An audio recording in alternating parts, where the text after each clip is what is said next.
ശ്രീരാമായ നമോ നമ.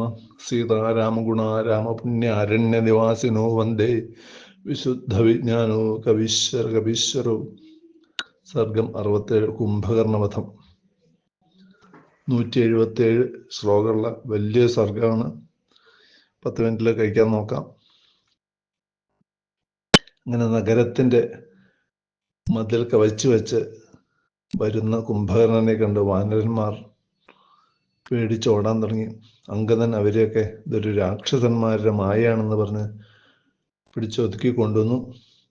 പാറകളാലും പൂത്തു നിൽക്കുന്ന മരങ്ങളാലും കുംഭകർണനെ ആക്രമിക്കാൻ തുടങ്ങിയപ്പോൾ കുംഭകർണൻ കുറച്ചു നേരം കുലുങ്ങാതെ അത് സഹിച്ചു. പിന്നെ തിരിച്ചടിക്കാൻ തുടങ്ങിയപ്പോഴേക്കും വാനരന്മാർ ചിന്നിച്ചിതറി. ചിലർ കടലിൽ വീണു, ചിലർ ആകാശത്തേക്ക് തെറിച്ചു വീണു, ചിലർ മരത്തിൻ്റെ ഇടയിൽ പോയി പേടിച്ചിരുന്നു, ചിലർ ഈ വന്ന കടൽപ്പാലം വഴി തിരിച്ചോടാൻ തുടങ്ങി. അപ്പോൾ വീണ്ടും അങ്കദൻ അവരെയൊക്കെ പൗരുഷം ഉണർത്തുമാർ സംസാരിച്ച് തേ നിവൃത്ത മഹാകായ ശ്രുത്വ അങ്കദവചസ്തദാം നൈഷ്ഠികം ബുദ്ധിമാസ്ഥായ സർവേ സംഗ്രാമകാംക്ഷിണാം. അങ്കദ വാക്ക് കേട്ട് നൈഷ്ഠികീ ബുദ്ധി, യുദ്ധത്തിൽ ഉറച്ച മനസ്സോടുകൂടി പുറപ്പെട്ടു എന്നാണ് പറയുന്നത്. അപ്പൊ കുംഭകർണൻ ഗദ പ്രയോഗിച്ചു. നൂറുകണക്കിന് വാനരന്മാർ വീണപ്പോൾ രണ്ട് കൈ കൊണ്ട് മാരി ഇങ്ങനെ എടുത്ത് തിന്നാൻ തുടങ്ങി കുംഭകർണൻ. അപ്പൊ ദ്വിവിധൻ വലിയ ശൈലശൃംഗം എടുത്ത് കുംഭകർണനെ നോക്കി എറിഞ്ഞത് എത്തിയില്ല. സൈന്യത്തിന്റെ മുകളിൽ തന്നെ വീണ് കുറച്ച് സൈന്യത്തിൽ പലർക്കും പരിക്കേറ്റു. പക്ഷെ കുംഭകർണന്റെ ഒപ്പം വന്ന രാക്ഷസന്മാരുടെ ചതുരംഗപ്പടയിട്ട് അവരെ എതിർക്കാനും തുടങ്ങിയ വാനരന്മാർ. കുറെ പേര് കുംഭകർണന്റെ അടുത്തേക്ക്, കുറെ പേര് അവരെ എതിർക്കാനും. ഹനുമാൻ ആകാശത്തിൽ ഉയർന്ന് കുംഭകർണന്റെ ശിരസ് നോക്കി ഒരു വലിയ മല എടുത്ത് എറിഞ്ഞു. കുംഭകർണൻ അത് ശൂലം കൊണ്ട് തകർത്ത് കളഞ്ഞു. വീണ്ടും വലിയൊരു ശില ഹനുമാൻ നെഞ്ചിലേക്ക് എറിഞ്ഞപ്പോ അതങ്ങനെ കൊണ്ട് കുംഭകർണൻ ഒടുക്കം തന്റെ ശൂലം കൊണ്ട് ഹനുമാന്റെ നെഞ്ചത്തേക്കും കുത്തിയപ്പോൾ ചോര ഛർദ്ദിച്ച് ഉറക്കെ ഗർജിച്ചുകൊണ്ട് ഹനുമാൻ അങ്ങോട്ട് വീണു. അപ്പോഴേക്കും സൈന്യാധിപനായ നീലൻ വലിയ മലയെത്തി. നീലം കൊണ്ടുവന്ന മല കുംഭകർണൻ മുഷ്ടി കൊണ്ട് തന്നെ അങ്ങോട്ട് പൊട്ടിച്ച് തകർത്തു. അപ്പോൾ സൈന്യാധിപതിയല്ലേ, സഹായത്തിന് ഋഷഭൻ, ശരഭൻ, ഗവാക്ഷൻ, ഗന്ധമാദൻ, അങ്ങനെ 5 പേരും കൂടി ചേർന്ന് എതിർത്തപ്പോൾ കുംഭകർണൻ ഓരോരുത്തരെ കൈകളെ കൊണ്ട് ഋഷഭനെ അടിച്ച് തകർത്തു, നഖം കൊണ്ട് ശരഭനെ തകർത്തു, കൈമുഷ്ടി കൊണ്ട് കാൽമുട്ടുകൊണ്ട് ഗവാക്ഷനെ തകർത്തു, കൈമുഷ്ടികളെ കൊണ്ട് നീലനെ, എല്ലാവരെയും തകർത്ത് എല്ലാം പരിശാക്കി.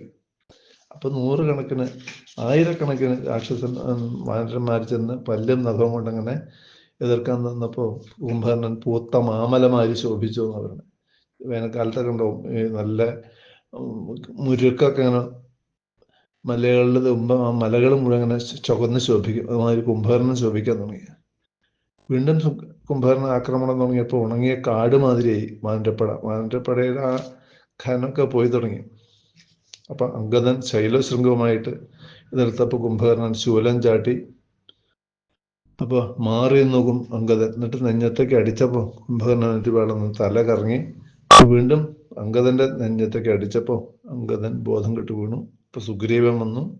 സുഗ്രീവൻ വലിയ ശിലാഗ്രഹമായിരുന്നപ്പോ കുംഭകർണൻ സുഗ്രീവനുമായിട്ട് കുറച്ച് വാഗ്വാദമൊക്കെ നടത്തി.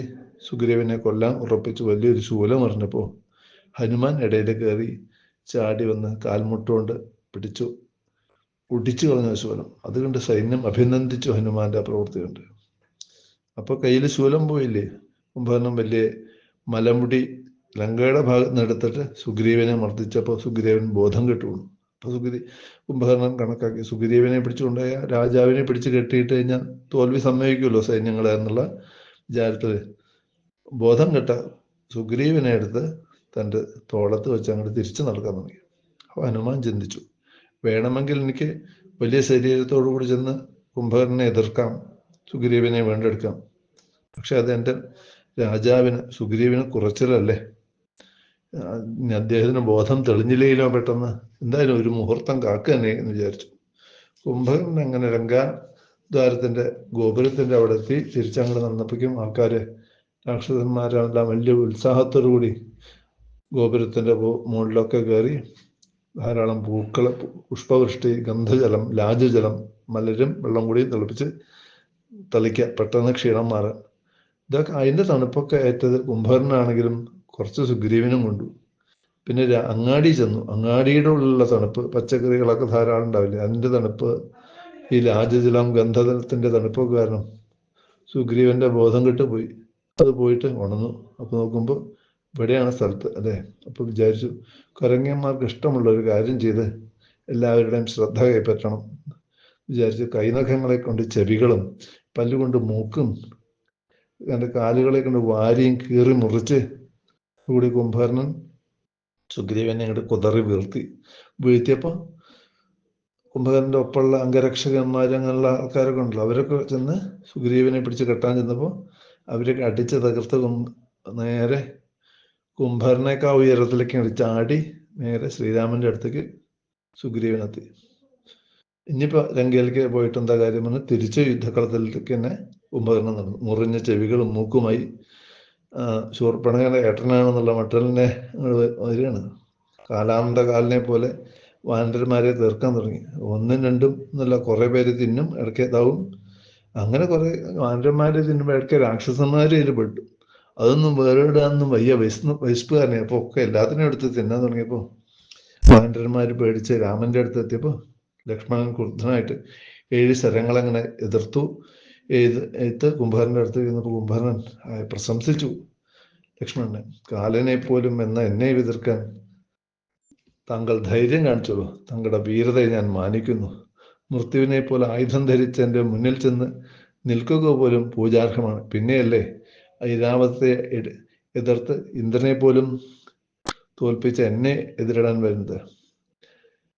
താങ്കളുടെ പരാക്രമത്തിൽ ഞാൻ സന്തുഷ്ടനായി. പക്ഷെ ഞാൻ രാമനെ എതിരിടാനാണ് വന്നത്. മാറി നിൽക്കൂ എന്ന് പറഞ്ഞപ്പോൾ ലക്ഷ്മണൻ പറയാണ്, പണ്ട് നീ ജയിച്ച ദേവന്മാരെ പോലെയല്ല, അതാ മല പോലെ നിൽക്കുന്നു ദാശരഥി, ചെന്ന് നോക്കുക എന്നായി. അങ്ങനെ ശ്രീരാമന്റെ അടുത്ത് ചെന്നപ്പോൾ ശ്രീരാമൻ രൗദ്രാസ്ത്രം വഹിച്ചു. അതുകൊണ്ട് വേദന കൊണ്ട് പൊളഞ്ഞ് ഓടാൻ തുടങ്ങി കുംഭകർണൻ. അവിടെ ഇങ്ങോട്ട് ഓടാൻ തുടങ്ങി. ഗത കയ്യിൽ നിന്ന് വീണു. അപ്പോൾ വലിയൊരു പർവ്വത ശിഖരം എടുത്ത് രാമന്റെ നേർക്ക് എറിഞ്ഞപ്പോൾ 7 അമ്പുകളെ കൊണ്ട് അത് തകർത്തു. അപ്പൊ ലക്ഷ്മണൻ രാമനോട് പറയാം, ജ്യേഷ്ഠ, എല്ലാവരെയും പിടിച്ച് തിന്നുന്നു. രാക്ഷസരെ പോലും തിരിച്ചറിയില്ല, തിന്നുമ്പോൾ എല്ലാവരെയും തിന്നാണ്. ഇപ്പൊ എന്താ, എല്ലാവരും കൂടിയും വാനരന്മാരെല്ലാവരും കൂടി ഇവന്റെ മുകളിലേക്ക് കയറട്ടെ, കയറിയിട്ട് അപ്പൊ കനം സഹിക്കുക വേണ്ട, അവൻ വീഴും, അപ്പൊ നമുക്ക് എളുപ്പമാവും എന്ന് പറഞ്ഞപ്പോൾ വാനരന്മാരെല്ലാവരും കൂടി പൊത്തിപ്പിടിച്ച് കയറി. അങ്ങനെ ഒരാളുടെ മുകളിൽ മറ്റാൾ അങ്ങനെ കയറി അപ്പൊ എന്തായി, കുംഭകർണൻ ആന കുടയും മാതിരി കുടഞ്ഞപ്പോൾ ഇവരെയൊക്കെ തെറിപ്പിച്ചു. അപ്പൊ ശ്രീരാമൻ ഉറപ്പിച്ചു. അങ്ങനെ വില്ലൊന്ന് മാറ്റിയെടുത്തു, വേറെ ഉത്തമമായ വില്ലെടുത്ത്. അപ്പോൾ കുംഭകർണൻ എതിർത്തു. ഞാൻ വിരാധനല്ല, ഭാര്യയല്ല, എന്നോട് പറ്റെങ്കിൽ എതിർക്കാൻ. പണ്ട് ദേവഗണത്തെ ഓടിച്ച മുൽഗരം എൻ്റെ കയ്യിലുണ്ട്. വലിയ ഗതയിൽ മുള്ളുമാതിരിയുള്ള സാധനം, മറ്റാണ് മുദ്ഗരം. അങ്ങനെ രാമബാണങ്ങളെ ആ മുദ്ഗരത്തിനെ നശിപ്പിച്ചു. സാധാരണ ബാണങ്ങളൊന്നും ഏശുന്നില്ല കുംഭകർണന്റെ മേല്. അപ്പോൾ വായവ്യാസ്ത്രം പ്രയോഗിച്ചപ്പോൾ വലത് കൈ മുറിഞ്ഞു.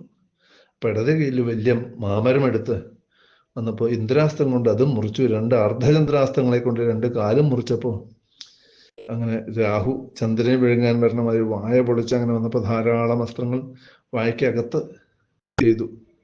പിന്നെ വിശിഷ്ടമായ ഇന്ദ്രാസ്ത്രം ശ്രീരാമചന്ദ്രൻ കയ്യിലെടുത്തപ്പോൾ അത് 10 ദിക്കും പ്രകാശിപ്പിക്കുമാറെ അങ്ങനെ ഉജ്ജ്വലിച്ചു നിന്നു.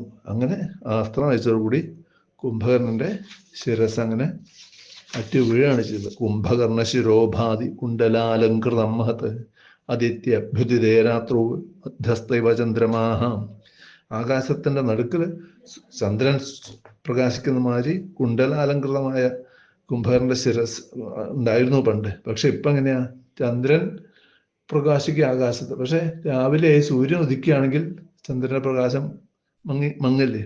ചില ദ്വാദശി ത്രയോദശി ആ സമയത്തൊക്കെ കാണാം ചന്ദ്രൻ അങ്ങനെ മധ്യസ്ഥനായിട്ട് പ്രകാശിക്കുന്നുണ്ടാവും. ആ സമയത്താണ് സൂര്യന്റെ ഉദയം. അതോടുകൂടി ചന്ദ്രന്റെ പ്രഭ കിട്ടും. ആ മാതിരി കുംഭകർണന്റെ ശിരസ് എപ്പോൾ എന്ന് പറയുന്നത്. ആ ശിരസ് ഉരുണ്ട് ഗോപുരം വരെ എത്തി. ഗോപുരത്തിനെ തകർത്തു. ശരീരം അങ്ങനെ കടലിലേക്ക് വീഴുകയും ചെയ്തു. അപ്പോഴേക്കും ദേവന്മാരെ ആകാശത്തിൽ അങ്ങനെ എത്തി അവരുടെ സന്തോഷം പ്രകടിപ്പിച്ചു. അവരെല്ലാവരും വളരെ സന്തോഷത്തോടുകൂടി അബൂജയന്റെ ആഘവം ഇഷ്ടഭാഗിനം ഹതേരവൗ ഭീമബലേ നൃപാത്മജം. രാഘവനെ എല്ലാവരും പൂജിച്ചു എന്ന് പറഞ്ഞുകൊണ്ടാണ് ഈ സർഗം ഇവിടെ അവസാനിക്കുന്നത്. ഹത്വായുദ്ധേ ദശാസ്യം ത്രിഭുവന വിഷമം വാമഹസ്തേന ചാപം ഭൂമാവഷ്ടഭ്യതിഷ്ഠൻ ഇതരകരധൃതം ഭ്രാമയൻ ബാണമേഘം ആരക്രോമാന്തനേത്ര ശരദളിതവപുക്കോടി സൂച പ്രകാശ വീരശ്രീബന്ധുരാംഗ കൃതശപതിനുത പാതുമാം വീരരാമ.